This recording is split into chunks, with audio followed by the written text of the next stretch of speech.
Hello people, this is my question time video. This was a Friday night special because obviously the election and all that stuff. So let's get on and start answering the questions. The first question to follow. Question comes from Tony Murray Jarvis, please. Last night showed Theresa May has no mandate. Should she resign? Alistair. Well, this is where I get a bit confused with how it works, because on one hand, back when May first took over, we were told that we don't elect a leader. Then suddenly everyone's discussing the leader.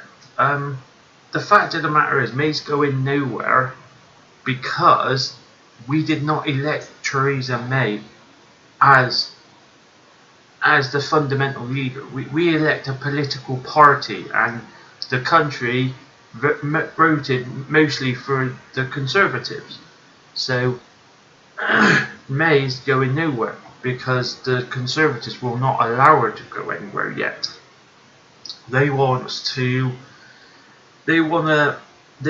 a few months to lay the foundations to stay in power. So as it stands at the moment, sorry about that. As it stands at the moment, May is in a horrible position where she knows she's finished. There's no question about it. She knows it. But yet, in order for the Tory party to keep power, they've got to keep this pretense up that she's okay, she's fine. You know, she's got rid of her two advisors, blame them for everything. Everything's alright now, we'll get on and do the Brexit negotiations. When the fact is, Theresa May lost all her credibility when she called the election. And the deeper problem is, everyone says she called it to get a bigger mandate. She didn't. She called it because of the simple reason to make the allegations from the last election of cheating go away, the expenses. So she just called that election to make that one go away. That's all it was. So it's total crap that she done it to get a bigger mandate. She didn't do it for that. She was forced into it because if she kept running like she did, that expenses scandal and the cheating would have kept on. And one of them's even being charged by all the counts. It's funny how the Tory party can keep any negativity out of the headlines when it comes to them.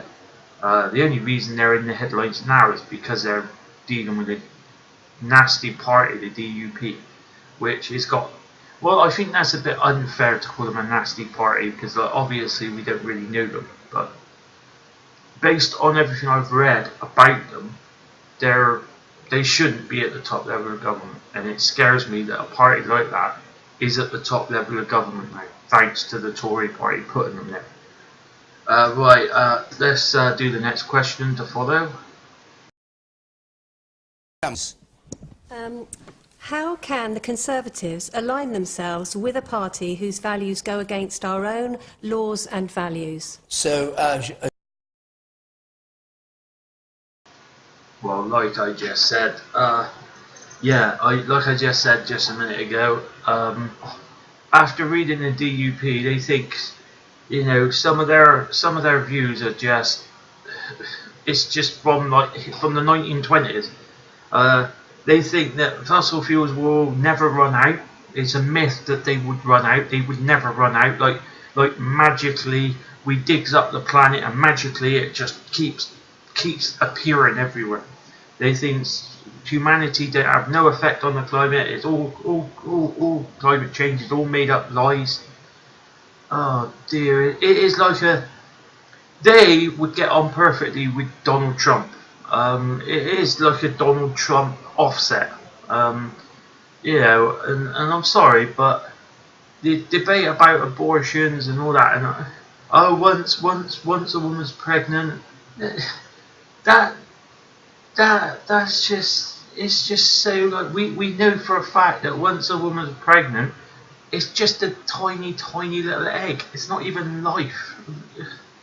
Oh dear, you know, especially making a woman who's just gone through the most dramatic thing of her life, being raped, and then the next thing she knows she's gonna have a baby, and they force the woman to give birth to a baby that she may never want in her life. She might not want to see it at all.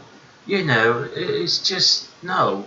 And now that Theresa May is after a formal coalition with the DUP, I'm actually petrified of what the DUP is going to get from the Tory party, because they're going to use their 10 MPs to the maximum to get what they want, and they're going to open up that debate, and they're going to open up another lot of nasty debates. And I fear this country, when these debates starts happening, it's going to divide the country even more, and you're going to get more hardline people coming out and building on the top of the hatred that the DUP and the Tory party has been doing for the past, well, the Tory party has been doing for the past 7 years, and now it's like up to the next level. I thought UKIP was bad, but Jesus, the stuff I've been reading about this DUP, I think is terrible, and I would just tell all the other parties, stand back and let Tories hang themselves,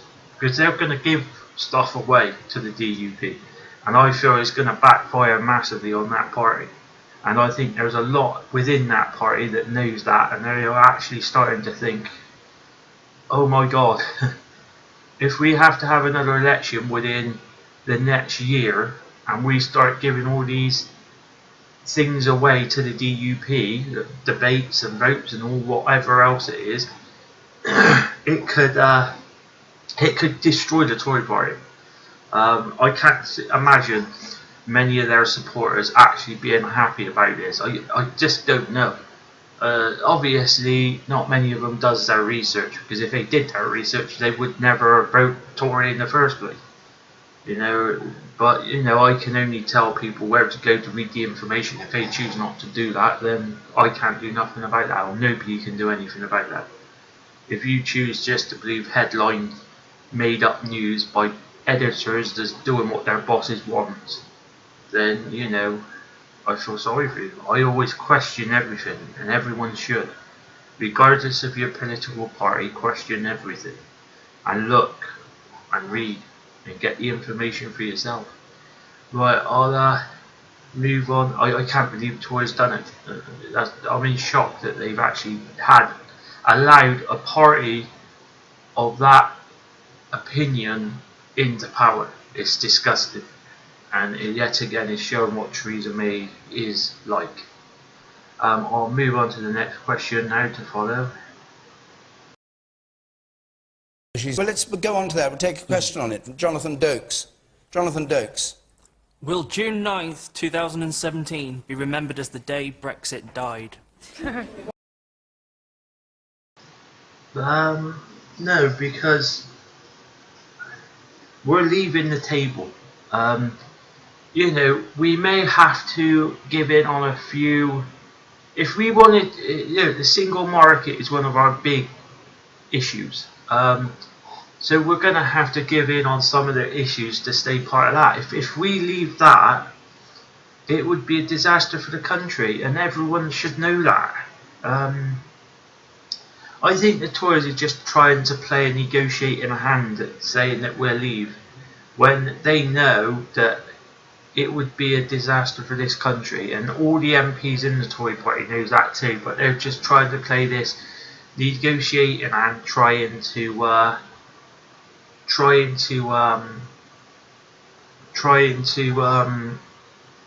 make it sound like, yeah, we'll walk if we don't get it. So in a way, they're trying to scare the EU into allowing them a special access still to some type of EU market. But you know, I just think that we're leaving the table of the EU. We're not going to have no power over the EU whatsoever. We're not going to have any voting power over the EU, so it's free to vote how it wants, and there's no getting away from it. The UK will have to follow those rules if we want to trade with the EU. And all this crap about, oh well, we buy more from them than they buy from us. Yeah, but now we ain't going to have no say over what rules we have to be governed by them. So, you know, we're going to have to go round the rest of the world. Bearing in mind, when I did my research before Brexit, it's fact that we were already trading with around 14 countries outside the EU. And all that trading was done within the EU Trade Department for the UK. So it was so much crap, lies and crap that we wasn't already. We were trading with the likes of India, Saudi Arabia, all through the Trade Department within Europe. But you know, I can't see how people think it would end Brexit. It won't. We're leaving the table of Brexit, so therefore we're going to be governed by some rules if we want to stay part of the single market and trade with them. That's the way it works with the EU. Yeah, you can't just get what you want from the EU. They're a trading bloc. Some calls it protection, and they're protecting themselves. I don't see nothing wrong with that myself. If you're inside, that's your point of being in a club. You get extra benefits. And I bet every politician somewhere, part of a club somewhere, and getting extra benefits that other people don't get. That's part of being in a club, isn't it? And now we're leaving that club, we're leaving that table, and that's fundamental. Nothing's going to change from that. But we're giving up all our powers that we had within the EU to leave it, and that's fine. That, you know, as a Remainer, I think it's the biggest mistake ever, because if the EU's that bad, leaving something like that is it ain't gonna make it better for us. It's gonna make it worse, because they're gonna come up with new rules, isn't they? And we've got no power, no veto to block it or nothing now. So if the EU is bad as what the MPs were saying, that's an argument to stay in as far as I'm concerned. It's not an argument to leave. But you know what, that's it. We're leaving the EU, and that means we're leaving the table, making the rules. We will have no power over that. That's what people wanted. So you know, the deal, what we've got to do now is try and limit the damage, because no matter which way you look at it, there's going to be a lot of damage. And for the next 5-10 years, it's going to be. I reckon we're going to see another financial crash. That's what I reckon. I don't reckon this Brexit will be able to be run like they're making out. Oh yeah, it'll be fine. It won't. The market will start getting leaked information. One week it might be against the EU, next week it'll be against us. And depending on how bad that is, either the EU financial system will crumble, and if that crumbles, we go with it. If we crumble, the EU goes with it. And if the pound and the euro goes, the US dollar will not be that far behind. Just like in 2008, where the US dollar fell, it took the pound with it and it took the euro with it. And the same happens. Those three currencies are interlinked. It doesn't matter how you try to manipulate it, the bankers manipulate it. That's what's saving the UK. Is the pound is so interlinked with the euro and the dollar that if one crashes, they all crash. So it isn't in any of our interests for any of them to fail. So, but I think it's so big, the debt is so big, and that's the root problems to everything. Is the debt from 2008. But I will move on to the next question now. Wow. All right, another question, and put the boot on another foot. James Van Gogh-Searle, please. James Van Gogh-Searle. Why are Labour happy about losing another election? Yeah, it's a good question. Well, why is Labour happy about losing another election?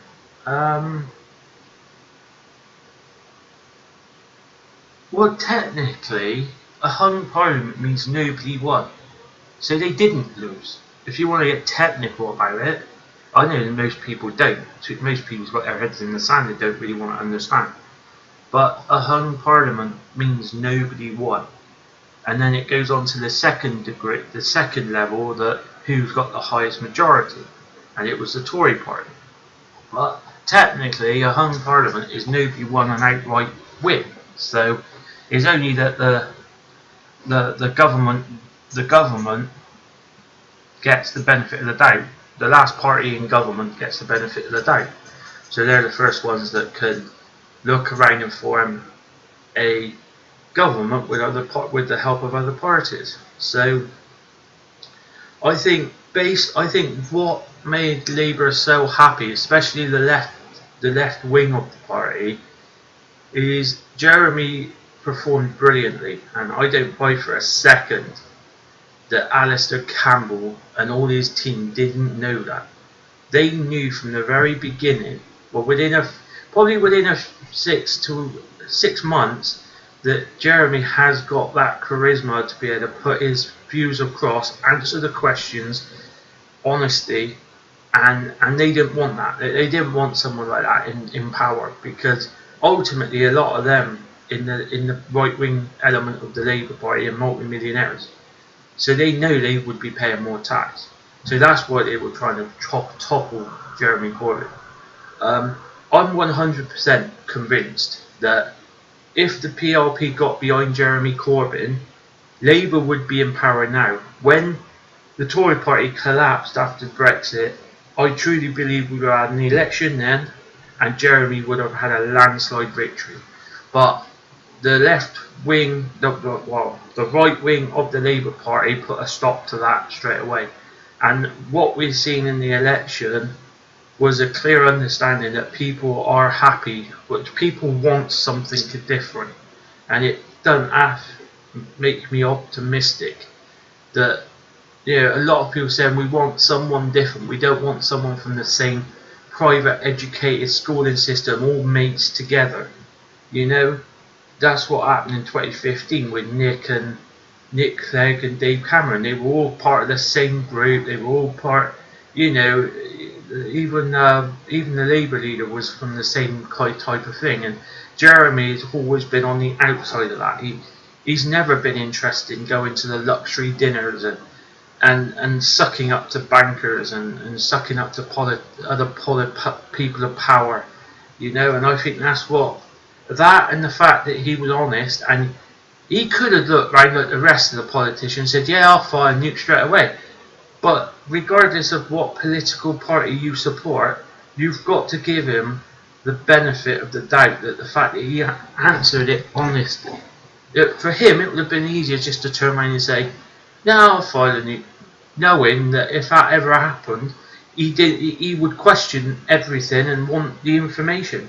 He's being honest to the public, and some people just do not like honesty. They don't like it. They can't deal with it. Jeremy Corbyn, that's one thing Jeremy Corbyn has done from the very beginning.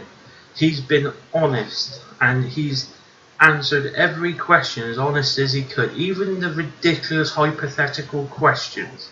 Oh, North Korea fire a nuke, you better fire one back. It's pathetic. It's such a hypothetical question. But I think Jeremy Corbyn handled himself brilliantly.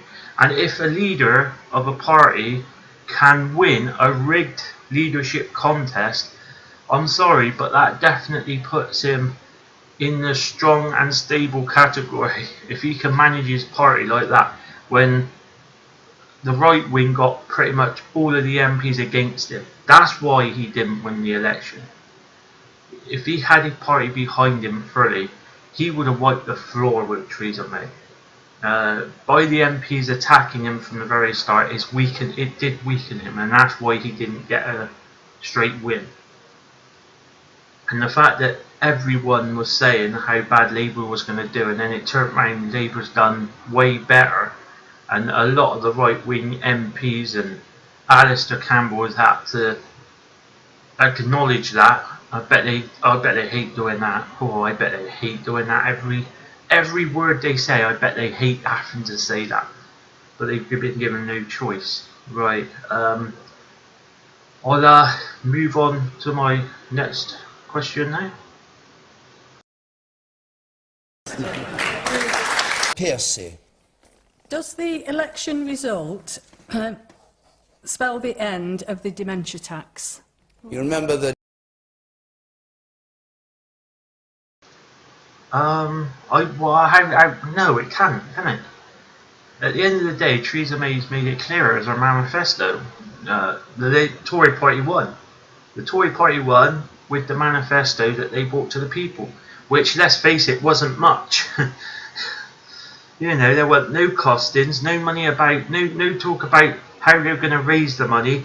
They didn't even confirm the tax. All they kept doing was standard rhetoric of, oh, the Labour Party's for low taxes. She never confirmed that she ain't going to put no taxes up. So I reckon one of the first things they're going to do is probably put some taxes up. I don't buy it for a second. That's all what's left. They can't cut anything else in the public sector anymore. They've already cut it to the bone, and the NHS, they can't take no more. Well, they will take more money from the NHS because they want it in private hands to make profits.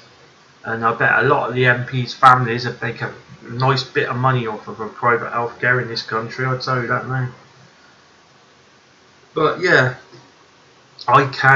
it may be a watered down version, but it's still going to be in place.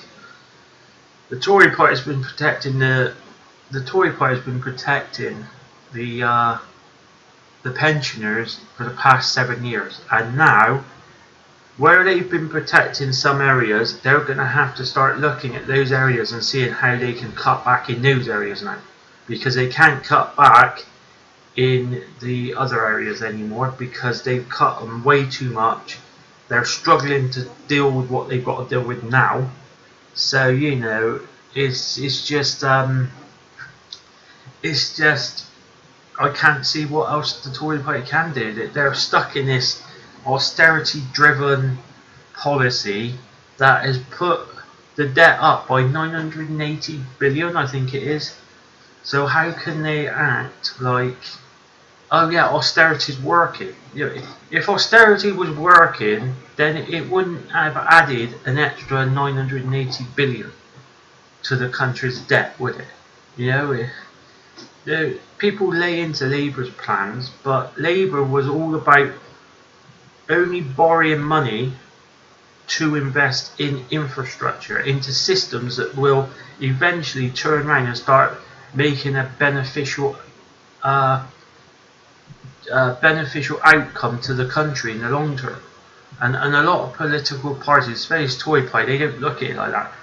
They're not interested in after 3 or 4 years. They're working on the electoral system of 4 to 5 years in power. So they're not interested in going over that and benefiting the next government. And I think to a degree they're all like that. But I think Jeremy was clear. He's going to borrow money to invest into stuff that we need as a country. And one of them is housing. But you know. But yeah, that was the last question, I believe. So yeah, I can't see Theresa May dropping it, to be honest. They're going to change how the costings work for care, and obviously the care home in the private sector is a nightmare because only the people with the decent money gets the decent care. People who've got nothing get terrible care. People who just don't care, they're just doing it for a job and they don't care about the people. You know, that's what private healthcare does. Is it treats the people with nothing badly, and the people with loads of money, they get all the best. Yeah, it's a nasty way we're going in this country, but that's the path the country's picked, so that's the path we will take. Until next time, people, ta-ra.